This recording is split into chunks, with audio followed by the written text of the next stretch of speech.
everybody, how's it going? It's me, Krendor, and welcome back to Krendor. Oh god, I didn't think this far ahead. Krendor looks at a new Battletome. Although this isn't really a new series, because I've done it before, and it's all... Well, actually, that would make sense. Never mind.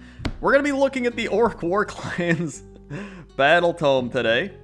Thank you to Games Workshop for sending me this Battletome early. I also got the Stormcast one, but you all know my opinion on Stormcast, and there's plenty of other good Stormcast people on the internet that are going to be looking through that book, and they're going to be excited, and they're going to know everything about it. I know literally nothing, literally nothing about Stormcast, so this is what I'm excited for. The Orruk Warclans. I have pretty much every Orc unit. I have a bunch of new Cruel Boy stuff. You can even see right here, I got one of the painted Cruel Boys. Here's my Cruel Boy guys. I turned off my super bright lights, so you can't really see as well, but that's one of them. I got my my pot grot. Hold on. My stab grot. Still painting them up a bit. I've been painting up my shaman here. Just started, so you know I'm just base coating. And I started painting my war chainer, who I think is a little better in this book. So either way, let's go through some of the main stuff in this book. So first things first, you open it up. A lot of cool art. First page is like, the throaty roar of the Orruk resounds across the realms. It is a challenge to every other living creature, and in the era of the beast, it is louder than ever. Anyway, here's a bunch of orcs fighting. Here's the Orruk hordes, big wah. Whole bunch of art and stuff, really cool stuff if you just skim through everything. Also, this book smells fantastic. I'm also a big, I'm a big fan of book smells, and I'm gonna tell you right now, this book, much like some of the other books, smells like Nintendo instruction manuals, and I love that.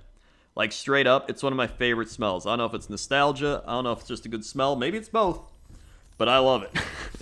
So either way, you got all the lore and everything, whole bunch of stuff to look through.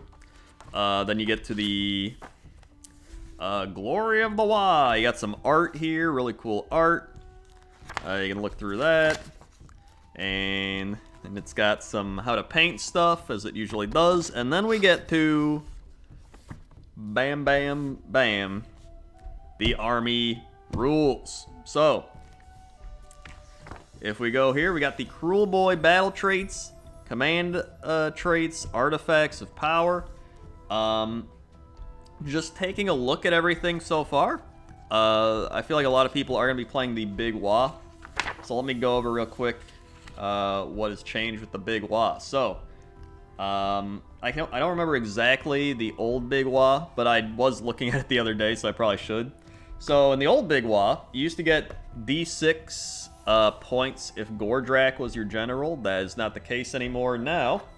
If you take a look, you can see that you get D6 at the start of your hero phase if your general is on the battlefield, 2 points if there are any friendly war chainers on the battlefield, 1 for a Bonesplitter wizard, 1 for each friendly Orruk unit that finishes a charge move in the charge phase, and 1 at the end of the combat phase for each friendly Orruk unit that is within 3 of an enemy unit. There's also something else up here, the here we go, here we go, here we go. That is a heroic action you can now do. This is a heroic action that you can carry out with 1 friendly Orruk Warclan hero instead of picking from the table of the core rules. So, you know, your basic heroic action stuff like heal up, get a command point, blah, blah, blah. And if you roll a dice, if the roll is greater than the number of the current battle round, you receive a number of WA points equal to the number of the current battle round. For example, in the 3rd battle round on a roll 4 up, you would get 3 WA points. So if you're lacking a few WA points, you just bust out that heroic action. Hopefully that gets you above the needed amount. It used to be the WA power started at 4. I think they've now condensed a lot of the WA powers. All these are still the same, except this one, it gives you the +1 to all your melee attacks, but you cannot keep it. So in the old one, you used to, I think you rolled to see if you keep it, but you do not keep it, which I think is fine. I think that can get a little crazy. So I don't really mind it that much, but, you know, you still got your wound rolls to melee attacks, your hit rolls, add 1 to hit and wound, add 1 to casting at 12, add 1 to charge at 10, and add 1 to run rolls at 8. So it's a lot more simplified. And honestly, I think that's a good thing. Some of the old Orruk Warclan WA powers, I'd like my list, and I was like looking through like, what am I doing here? So that, you know, I don't mind it. I know some people will probably be like, my WA, but, you know, WA. Another nice thing, Big WA army uses the following 3 battle traits in addition to the other battle traits on this page. 82, 84, and 86, Venom-encrusted weapons, Mighty Destroyers, and War Paint. So if we look at Venom-encrusted Destroyers, that is... or is it... Venom-encrusted weapons, Mighty Destroyers, sorry. So Venom-encrusted weapons is the Cruel Boys one that makes it so an unmodified hit roll for an attack made by a Cruel Boys Orruk is a 6. It does mortal wounds equal to the target, equal to the weapon's damage characteristic. So that's a nice one, so they get to keep their mortal wounds in the Big WA. The Mighty Destroyers in the Big WA is the Ironjaw battle trait of if the unit receives this command more than 12 inches from all enemies, you must make a normal move with that unit. If it receives a command within 3 inches of an enemy unit, it must make a pile-in. And if the unit's within 12 of an enemy and more than 3, you must attempt a charge with the unit. So they do have that. And then they also have War Paint from the Bonesplitters, which is really nice. War Paint is units have a ward of 6+, Bonesplitter units, so just a 6-up ward for the Bonesplitters. I believe they had that in the old one as well, but they get to keep that. One nice thing, if you play a Bonesplitter army, I'm a big Bonesplitter fan, even though they're kind of bad.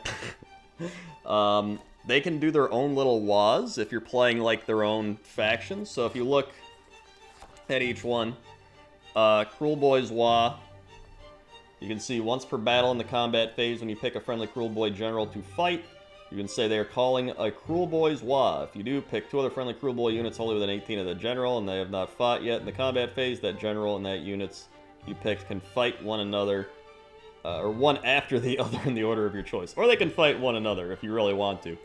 What are you doing?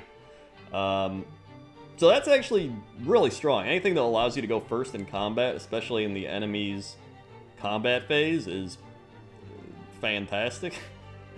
The other ones we were looking at here, the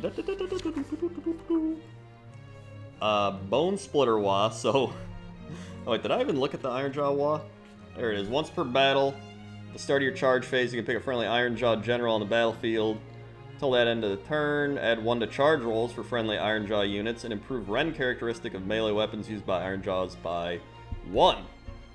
So that's also pretty nice. You get to pick when you're gonna, you know, pop your Warclans WA, essentially, depending on what you're playing. I'm not gonna go over all this. I'm kind of just gonna go over some of the main things I noticed, because there's plenty of other channels that are like, oh my god, we're gonna deep dive. This is not that. I'm just kind of, you know, glancing, being like, this looks fun. So if you're playing Bonesplitter, another fun thing, once per battle at the start of your combat phase for their WA, you can say they're gonna do it and they get a 4-up ward instead of a 6-up ward. So that's really nice. If you're getting into like round 3 or something and you're in like a heated combat phase, you can be like, you know what? Let's pop that Bonesplitter WA. And then you get the 4-up Feel No Pain instead of the 6-up. And if you have, say, a Savage Big Boss hero, if you go down here, one of his artifacts is add 2 to ward rolls made for the bear. So he might already be on a 4-up if you pick that. And then when you pop that, he's on a 2-up. So that's pretty insane. Unless you roll 1s and then you're dead.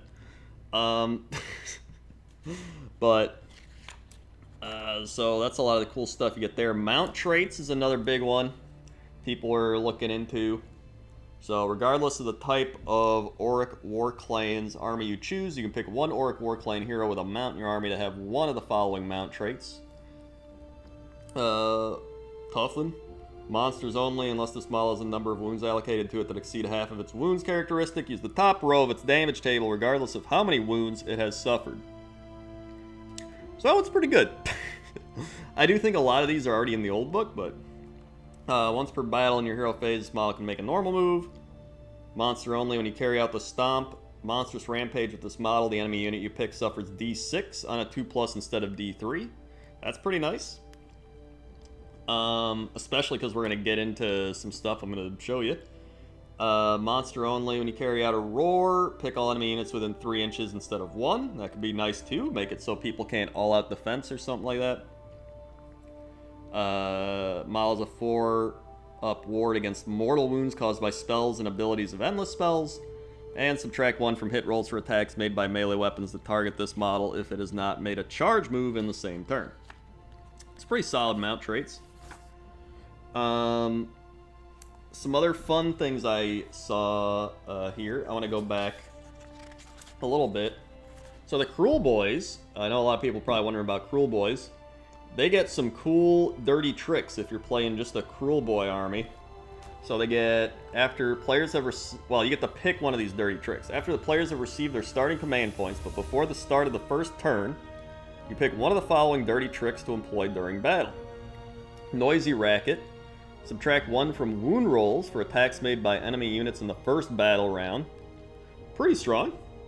Roll 3 dice. For each 4+, you can pick one different terrain feature or objective that is not wholly within enemy territory, and secretly note it down. The first time any enemy unit finishes a move within one of that terrain feature or objective, roll a dice. On a 2-up, that unit suffers D6 mortal wounds. So you just kind of set all these traps around the board. I think this is probably my favorite one, just being able to set traps everywhere. Especially on objectives, like, oh my god, there's like, I got the objective, and it's like, boo, you take D6. So that's pretty spicy. Disappear and act, roll 3 dice for each 4-up. You can pick one enemy unit on the battlefield that has not been reinforced. Then roll a dice for each unit you picked. If the roll is greater than the unit's wound characteristic, your opponent must remove that unit from the battlefield and set it up as a reserve unit. At the end of your opponent's first movement phase, they must set up that unit in the battlefield wholly within their territory, more than 9 inches away from all enemy units. This dirty trick cannot be picked if the battle plan has the no reserves rule. So this one's a little weird, actually, but I guess it's a way to get rid of some of their heroes that are going to buff other ones and kind of mess up their deployment, or, you know, I'm sure somebody will figure out a way to use it. I can't really right now. And then Covered in Mud, roll 3 dice for each 4-up, pick a friendly unit. It's not a hero or monster. While that unit's in cover, it is not visible to enemy units. I think right now these are probably my 2 favorites. If I'm going a little more try-hard, I probably do the wound rolls. If I'm going fun, I probably do the traps. That's still really neat, though. Big fan. They got artifacts, they got Warlord stuff. All these seem pretty alright. I've been looking through these. Ironjaw command traits. I'm not a big Ironjaw player. I like Ironjaws, just not by themselves. If I'm going to play something by themselves, it'll be the Cruel Boys or probably the Bonesplitters, or I'm probably just going to play the Big Wah a lot, honestly. I think I got to do a non-content battle report with these rules, dude. I think it'll be great. I'll do some Seraphon versus Orruk Warclans. It should be good.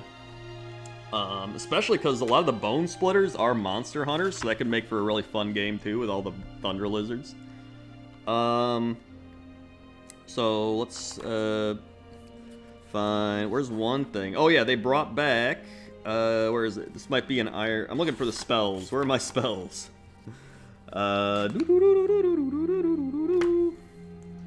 Spells, mount traits. I think they were right here. Here we go. Spell lores. So one spell that stood out to me: Foot of Gork in the Ironjaw Wizards battle spell section. It is a spell that has a casting value of 10 and a range of 18. Hold on, let me put this up closer. Successfully cast, pick an enemy unit within range invisible to the caster. That unit suffers D6 mortal wounds, and then roll a dice. On a 1 through 3, the sequence stops. On a 4+, the unit suffers D6 mortal wounds. Keep rolling dice this way until the sequence stops or the target unit is destroyed. That is crazy, dude. Oh my god, that is like straight up. That dude's revving his engine outside. Because I have the windows open because he's so excited for the Foot of Gork. It might even be Gork's foot revving that engine. Can you imagine you get some good rolls off and you just straight up hit for like D6 mortal wounds like 4 or 5 times in a row? I know it's unlikely, but just having that RNG happen would be amazing. Most likely scenario is you just roll a 1 and nothing happens. Or don't cast it at all. Some of these other ones are literally just the same spell lore as previous Orruk Warclans. Spell lores for Cruel Boys, some big stuff over here. The Black Pit is a spell casting value 7 and a range of 12. If successfully cast, pick an enemy unit within range invisible. Roll dice for each model in that unit for each 6. And for each other rolls equal to or greater than the unit's save, that unit suffers a mortal wound. So that's pretty nice.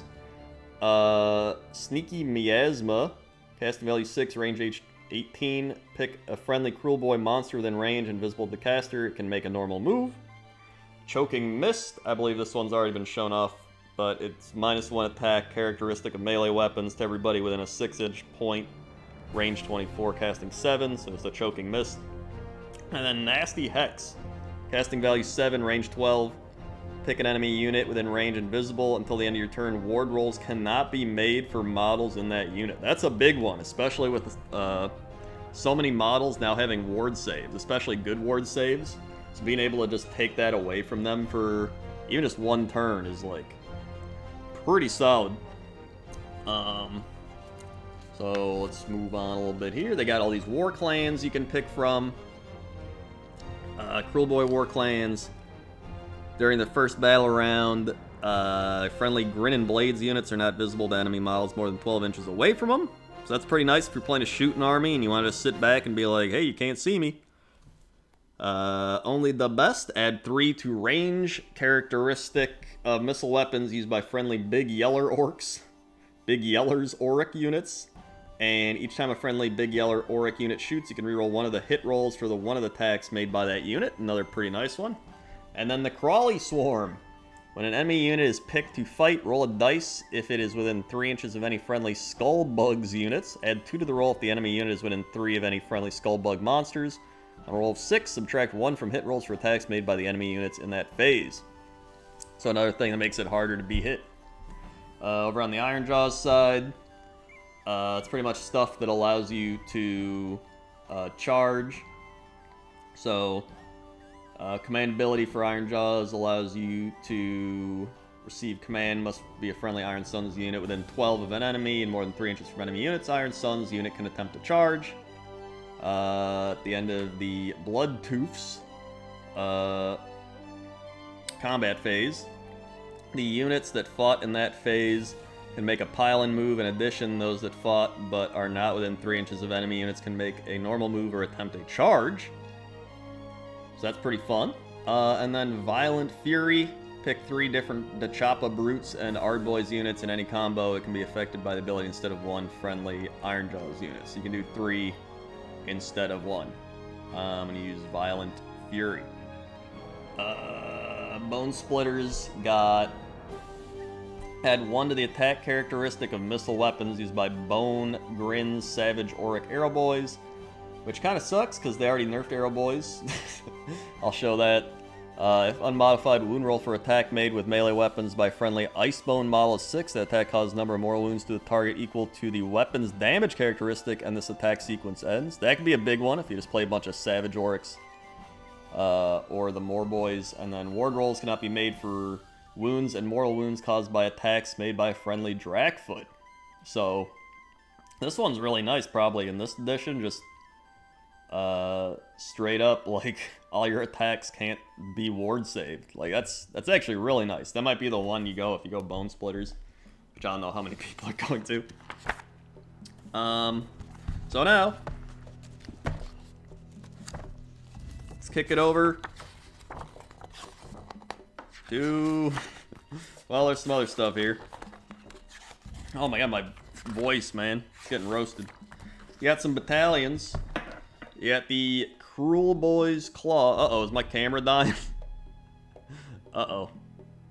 I gotta check. Is my camera dying? No, it's not. That's weird. Alright, hold on. I thought it was, because everything's getting a little, like, laggy on screen. Hold on. Alright, whatever. So, this is a battalion. You can take any of these. And at the start of the combat phase, you can pick a unit from this battalion that is within 3 inches of an enemy unit. The unit can only be picked to fight at the end of the phase. If you do so, pick another unit from this battalion, and it fights at the start. So I think essentially the way this works is one of the units here, you're like, you know what, my Marsh Crawler Slogoth's gonna go last, right? But my Snatch boss is gonna go first. So you kind of pick, you sacrifice one of the units in these battalions going last, but you get to go first with something else, which could be pretty insane and game changing, honestly. Ironjaw's Brawl. They get add 1 to the attack characteristic of melee weapons used by units in the battalion to make a charge move in the same turn and are within 3 inches of another unit from this battalion. And Bonesplitter's Big Rook. Pretty much you can reroll ward rolls of 1 for models from this battalion, which honestly pretty good because you're already going to have a 6-up ward. And on 1 turn, you're going to have a 4-up ward, so you're re-rolling 1s of that, so that's actually pretty solid. Big-time ward saves for the Bonesplitters. Here's some match play stuff. Grand strategies, some battle tactics. I didn't really look at these that much, but there might be some good ones. Some more core battalions. Get stuff if you want. Most people just take the unified 1-drop and then the extra artifact thing anyway, so... I don't believe they have that here. Yeah, they don't. Kragnos, the only thing that I saw that changed with Kragnos is he now has... This unit can be included in Orruk Warclans Gloomspite Git Ogor Maw Tribe Sons of Behemoth. If it is treated as a general. Even if it is not, the model picked to be the general, and you can still use the army's allegiance abilities, even in the unit not from the army's faction. So... You know, that's the only thing they added that I saw from all this, but, you know, that's pretty important. So here's some big ones. Gobsprack. Look at this guy. So he's got 4 attacks. He's got 3-inch range, 2 attacks, 3x3, -1d3. He's got his beak and flesh-tearing talons, which go 5, 4, 3, 2 on the damage table. 4x3, -1, 2 damage. Stinger is 1 attack, 3x2 to start, -1 d6 damage. Goes up to 3, 4, 5. Backup stab at 2 attacks, 4x4, 1 damage. Big thing is he's a wizard, 2 cast, 2 dispels.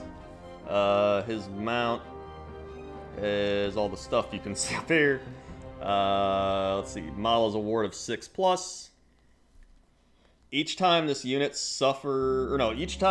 unbinds a spell, the caster suffers D3. If the spell was unbound with a 10+, caster suffers D6. This is insane. This is going to be one of the biggest things. Just straight up being able to unbind and make them suffer D3 or D6 mortal wounds on all the spells. Like, that is crazy. He knows Boggy Mist. Once per battle, when this unit attempts to unbind a spell, you can say that it is using Screaming Mandrake. If you do, you roll 3d6 instead of 2d6. So you make it even more likely you're going to get a 10-up and get the d6 mortal wounds. If this unit issues the redeploy command to a Cruel Boys unit, you can reroll the dice that determines the distance the unit receives the command can move. Then, if you use the Unleash Hell command, you do not have to subtract 1 from the hit rolls for attacks made by the unit that receives this command. So if you use Gobsprack to be like, yo, Unleash Hell, Archer or Crossbowman, they don't get the -1 to their hit roll, which is actually huge. Like, this is one of the biggest things I think out of his War Scroll, just being able to Unleash Hell and not have to suffer any penalties for it. Like, woo. Kill a boss on the Vulture guy. You can use this command ability more than once in the same phase. Like commanding view. You can use the same command ability more than once in the same phase. Well, if you pick this unit to issue the command. This unit still cannot issue more than one in the same phase, and the unit cannot receive more. Okay, so like, say you unleash hell with, I don't know, Gobsprack, right? Onto a unit of crossbowmen. You can use Unleash Hell again with this guy, but you have to use it on a different unit, not the crossbowmen. So I get it, that makes sense. That's kind of neat, though. And then if a friendly Cruel Boy unit fails a battle shock within 3 inches, only one model will flee. This guy seems okay, but I think I like him more still. Yeah, although he does have a Jagged Boss Sticka, which I guess has 4 attacks, 3x3, -1/2 damage. But I still am going with this guy. He also has a 4-up instead of a 5-up. So that's actually pretty nice. But he does not have the ward save of 6-up, so take it for what you will. We got the Killer Boss. All these are pretty much the same from all the War Scrolls already out there, everybody's seen. Shaman, Gut Rippas, Swamp Boss, Scumdrek. Here's another one. So he's 8, 15, 4, 6. Spiked Snatch a Stick, 3-inch range. 4 attacks, 3x3, -1/2 damage. He's also got Talons, which are 3-inch range. 6 attacks to start, 3x3, -1/2 damage. So some big hits coming in.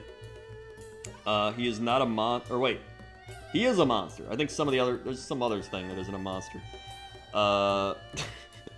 Noisome Bite, 1 attack, 3x2, -1 for D3 plus 4 damage to start. So you can get up to 7 damage potentially. And then Thrashing Tail, 2 attacks, 3x2 to start, -2 damage. He has Bet Master. So if this unit, this one's a little wacky. If this unit is a part of your army after deployment, but before the first battle round begins, you can pick 1 friendly Hobgrot unit to be the Count and Crew, 1 friendly unit to be the Bet. You cannot pick this unit to be the Count and Crew or the Bet. If the Bet is the first friendly unit to be destroyed during battle, you can pick 1 extra Triumph enhancement for your army that can be used during the battle, and even if the points total of your army is not less than your opponent's army. The unit that is chosen to benefit from the Triumph must be either from this unit or the Count and Crew. So you're essentially gambling to be like, those grots are gonna die and we'll get bonuses for it, which I think is great. That's awesome. I love it. Sludge Raker Venom. Add 1 to the number of mortal wounds caused by the venom-encrusted weapons battle trait if the unmodified hit rolls a 6 and the attacking unit's wholly within 12 of any friendly units with this ability. That's pretty nice. That's actually really nice. And then once per battle at the end of the combat phase, you can pick an enemy model that has a wounds characteristic of 7 or less, does not have a mount, and is within 3 inches. Roll 2d6. If it's equal to or greater than the wound characteristic, it is slain. So this guy's pretty cool. I like him. But now we have the Snatch a Boss on Sludge Raker Beast. So this is the one which is the same monster, but slightly different. So the main difference, he has the chain-linked grappling hook, so 3 attacks, 3x3, -1/3 damage. His Noisome Bite does hit for 1 less on all the scaling. He still has the Sludge Raker Venom, but instead of gambling, once per battle at the end of the combat phase, you can pick an enemy model that has a wounds characteristic of 7 or less. Then you just kill it. Oh wait, no. So instead of the gambling thing, he just has a grappling hook. And that's the main thing. Outside of that, I mean, does it say, hold on, 8-14, 4-6? 8-15, 4-6. So he actually has 1 less wound, but I guess 4-3-3 -1-2, 3-3-3 -1-3. So pretty similar outside of that. Guess if you're taking Hobgrots, maybe you go with the Swamp Boss to try and get the Triumph, but if not, probably just go with him. Marsh Crawler Slogoth. I love this guy. 6-12, 4-5 on the stats. 2-inch range, 4x4, 4 attacks, 4x4, 1 damage, and then 4 attacks, 3x3, -1/2 damage. At the end of the combat phase, you can pick 1 enemy unit within 2 inches of the unit and roll a dice. If the roll is at least double that model's wound characteristic, it is slain.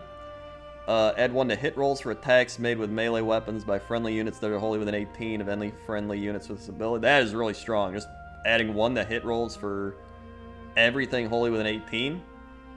That is really nice.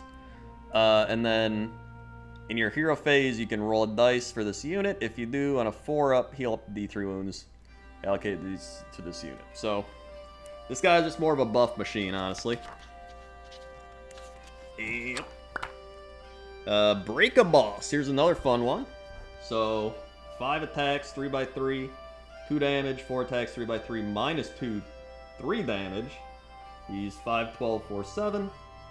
Start of the combat phase, you can say he is yanking the Trogos harness. If you do, it suffers D3, but you can add 2 to the attack characteristic of the Ironbound Club. So 6, 3x3, minus 2, 3 damage. That's a lot of damage. In your hero phase, you can roll a dice for this unit. If you do so on a 4-up, you heal up to D3. So pretty nice for that as well. And then you got Bolt Boys, Killbow. I think they've already showed those off. And then we got some other stuff. So one of the big things is the Maw Crushers and Gordrak that they've changed.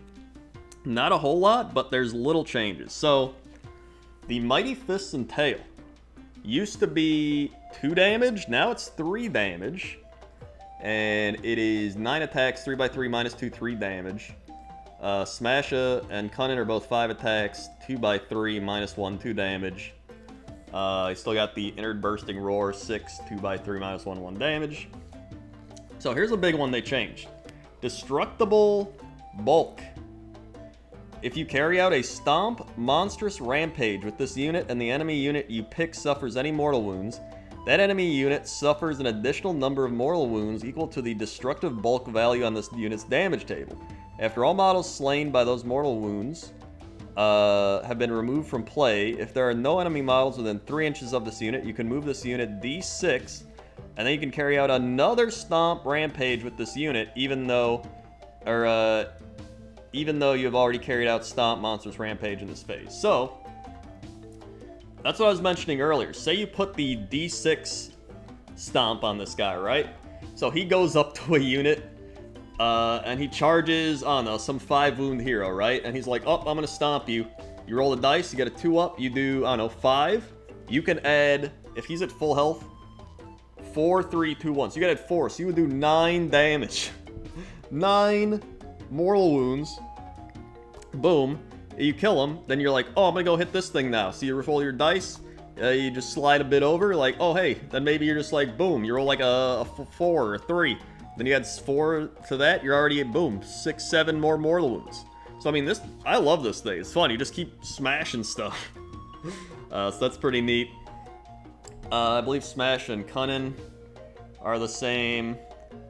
Voice of Gork, when you pick this unit to issue a command, you can pick up to 3 friendly units to receive the command instead of only 1.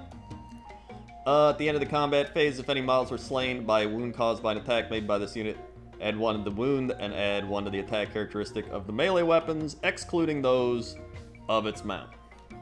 So, yeah. Then Mega Boss, pretty much the same. He's also got 2 less wounds, but I believe... I think there was something else. Oh yeah, if he's got a Boss Chop on a Rip 2 Fist, you get a 3-up instead of a 4-up, if you'd rather have that. Just depends. Maybe you don't have enough points for Gordrak, but I like Gordrak a lot. I think he's good. One fun thing I think is the Mega Boss. So the Orruk Mega Boss, 4738. He has 8 attacks, 3x3, minus 1, 2 damage. You can give him I think it's an artifact that gives him plus 3 damage once per combat. Say he's about to die, right? And you're fighting some giant monster. Dead Fighty is one of his new abilities. So, if this unit is destroyed in the combat phase, and it is not fought in that combat phase, it can fight immediately, then it is removed from play. So say he's about to die. You go, you know what? I'm popping my plus 3 damage. So if he dies, doesn't even matter. He's fighting. So he's like, oh, I'm fighting before I die. That's 8 attacks, 3x3, minus 1 for 5 damage apiece. Woo! That's a spicy Mamma Mia. Even just 2 damage apiece, that's still a good amount of damage. Orruk Warchainer, 4/6/4/7. He now has 6 attacks, 3/3 for D3 damage. They actually buffed his damage. I think it just used to be 1 damage. And now all the war beats are part of the Warchainer's thing. So in your hero phase, pick a unit wholly within 15 until your next hero phase. Add 1 to the damage inflicted by attacks with melee weapons by that unit. So he still has that. There's also the war beats. So I'm pretty sure all the war beats are the same. But when you pick this unit to be part of your army, you can pick one of the following war beats for it to know and write it on your roster. A unit can only attempt the war beat that it knows. So every Warchainer can only know 1 war beat. When he attempts the war beat on a 3-up, the attempt is successful. So it's essentially like orc prayers, right? So you got your fix and beat the heal. Get them beat the charge with 3d6 instead of 2d6. And they can go with 18 out instead of 12. And then kill a beat. Pick an enemy unit within 12. Add 1 to hit rolls for attacks made by melee weapons to target that enemy unit in that phase. I think with all the +1 to hit, I'd probably just go heal and try to just keep everything alive. That or like the charges to just get into combat faster. Probably depends. Weird Knob Shaman didn't seem to change that much from what I saw. Orruk Brutes. This is a big one. Enemy models with a wound characteristic, look at this, wound characteristic of 1 that are within 3 inches of this unit cannot contest objectives. So if you got these brutes on an objective and you're like, oh, I'm going to send over my, my battle line, my rats, or like my battle line, skinks or something, they literally cannot contest the objective with these orc brutes on it. They'll just laugh at you and be like, oh, get off the objective and hold it. Which is pretty amazing. That's a crazy one. I was shocked when I saw that. I'm also going to go through this real quick because my voice is giving out. Gorgruntas, I think Gorgruntas and Ardboys got nerfed a bit, but they got buffed in other ways, like tying into synergy. I don't know. You can figure it out a bit. I believe their charge changed, too. If a unit has more than 1 model, roll to determine if mortal wound... Oh, wait. After a model in this unit finishes a charge move, roll a dice for each enemy unit within 1 inch of that model. Add 1 to the roll if the model is armed with the Jagged Gore Haka. On a 3-up, they suffer a mortal wound. If this unit has more than 1 model, roll to determine if mortal wounds are caused after each model finishes a charge move, but do not allocate until after all the models in the unit have finished a charge. So I think now each model inflicts a mortal wound, so you can do up to 3 mortal wounds if you're hitting one thing, or you can do separate mortal wounds into different people, so that's kind of neat. I believe the Ardboys... I'm not familiar with the old Ardboy scroll, but I'm pretty sure I kept looking through each war scroll, and they definitely did change some Ardboy stuff. Wardog Prophet. This guy they've essentially made into a Skaven hero. So 5/5/7/8. 3 attacks, 4/3 minus 1d3. 2 attacks, 4/3, 1. Check this out. At the start of your hero phase, hold on. Instead of attempting to dispel an endless spell or cast spells with this unit, you can pick 1 enemy unit within 12 inches of this unit that is visible and roll a dice. On a 3-up, that enemy suffers d3 mortal wounds. If you wish, you can say this unit will continue staring at the enemy unit. If you do so, roll an additional dice. On a 3-up, they take d3 mortal wounds. But on a 1 or 2, this unit suffers d6. You can keep rolling additional dice this way until the enemy unit is destroyed, this unit is destroyed, or you decide to stop. This guy is just... he must be injecting Warpstone.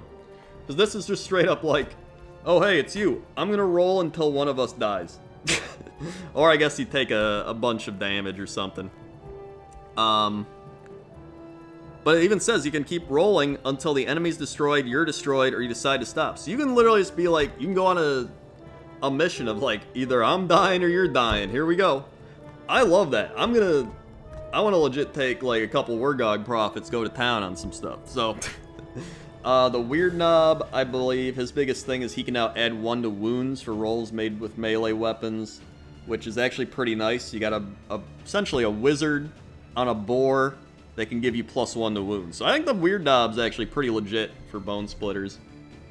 Big Boss, they actually nerfed him a bit. They got rid of his 6's popcorn, but you can give him other buffs that make it so 6's do mortal wounds on top of damage. He's got other ways to get buffed. Plus, they dropped his points. That's another big thing. Wardak is still not a priest, but he still has all his dances. In fact, I don't think he really changed that much. The Orruks can now be battle line in a Orruk Warclan army, but I don't believe the Morboys can. They can only be it in Savage or Bone Splitter stuff. And then Bone Splitter Big Stab has actually got nerfed a bit, but they did drop in points. They don't do D6 to monsters anymore, so that kind of sucks. They still throw their big spear, though, so that's neat. And then they do, instead of D3, just a flat 2. Otherwise, that's the same. Then Arrow Boys used to get +1 attack for having 15 or more. They just got rid of that, and now you have to add their War Clan thing to get +1 attack. So Arrow Boys, I think, honestly got nerfed as well. There's Boar Boy Maniacs if you care. Hadraka's Mad Mob. And then the points. The points are honestly the biggest thing. Let's take a quick look here. Let me get you nice and close. 130 for the Kill Bow, 180 for Gut Rippas, Ardboys 85, Brutes are 160, I think they went up, Savage Orcs 165, Break a Boss on the Troggoth is 180, Hadraka Gob of Gork 220, and the Mad Mob 220. Kill a Boss on Nash Tooth 170, I believe he went down 30. A lot of these things went down 30. Stab Grot down 110, Weird Knob 100, Belchaban 95, Mega Boss 140, War Chainer 115, Weird Knob Shaman 90. Savage Big Boss is down to 65. That's so low in terms of points. He's cheaper than a Skink Priest, which is kind of insane. Swamp Call Shaman Pot Grot 105, Wardak 80. Like I'd rather just take another Big Boss than a Wardak. Prophets 150. Gobsprak Mouth of Mork is 300. Fist of Gork is 560. Kill a Boss on the Corpse Rip of Ulch is 240. Kragnos 720. Mega Boss on Maw Crusher 480. Snatch a Boss on Sludge Raker Beast 315. Scum Direct 320. Slit is down to, or they're 80. I don't know if they went up or down. Iron Skulls Boys 80. Man Skewer Bolt Boys 120. Sloggoth 150. Crush is 90. Grunt was 150. Big Stab is down to 80, so they actually went down, I think, 20 points. Boar Boy Maniacs 145. Boar Boys 140. Arrow Boys 145. And More Boys 155. So that is it. That is the new Orruk Warclans Battletome. I'm pretty happy with it. I'm sure some people will like it, some people won't like it. Let me know your comments down in the comments section below. And yeah. Okay. Like, comment, subscribe, YouTube lingo, all that stuff. So yeah. I gotta go turn this off now, because I gotta walk around and hit the stop button. So here we go.